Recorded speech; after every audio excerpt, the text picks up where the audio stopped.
El penúltim dia de les Fires i Festes de la Santa Creu ha començat amb la celebració del 10è aniversari de l'Escola Carme Guasch.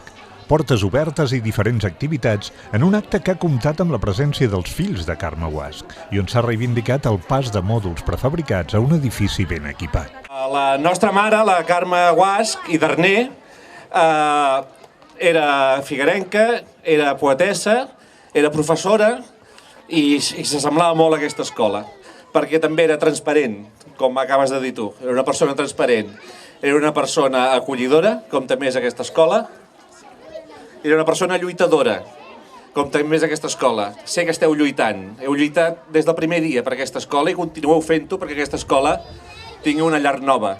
I esperem a ser aquí el dia que aquesta escola s'estreni en la seva nova llar.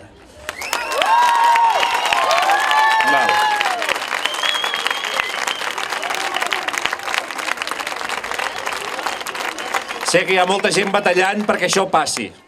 Si no passa, algú sortirà al Polònia. Advertència que faig. S'hi han fet diferents accions i actuacions des de la mainada del centre fins al grup Crossing. També han començat els espectacles relacionats amb les justes del rei Jaume. Un any més l'ambientació medieval ha arribat al castell de Sant Ferran de la mà de la companyia Dracònia. Endavant! I tenim un empat novament.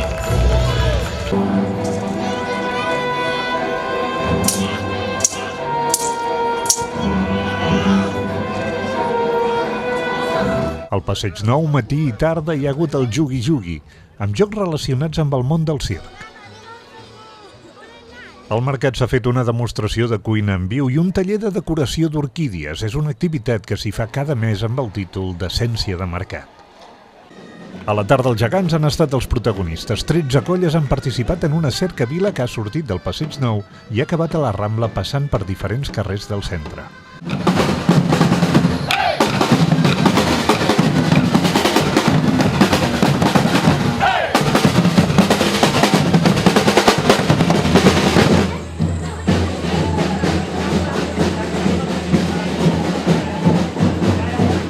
A l'embalat s'hi ha fet la proclamació del pubillatge local.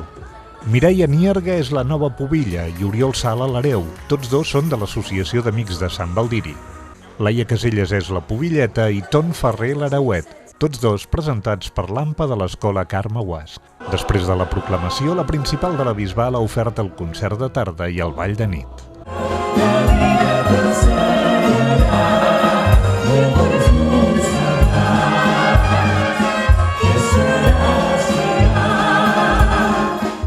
Les microaccions per amor de la nau Oliva han tingut molt d'èxit.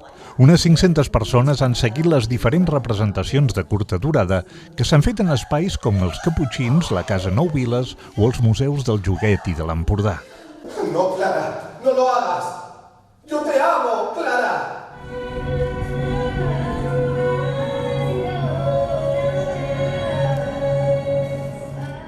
A la Rambla s'hi ha instal·lat una fira de degustació i venda de vins dolços de la Déu a Empordà.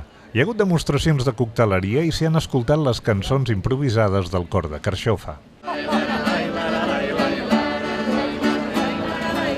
Mentrestant, a la plaça Josep Pla, l'Esbar Dansaire Figueres ha ofert una exhibició de balls tradicionals.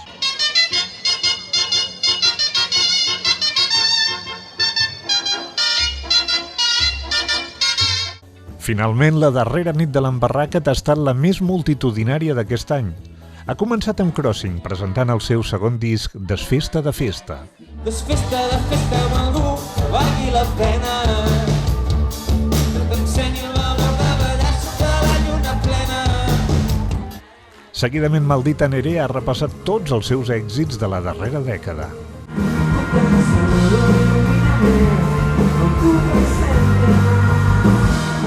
I amb l'orquestra Diversiones ha arribat al final de festa. Feia 2 anys que no passaven per l'Embarracat i el seu retorn ha estat molt celebrat per un públic amb ganes de passar-s'ho molt bé.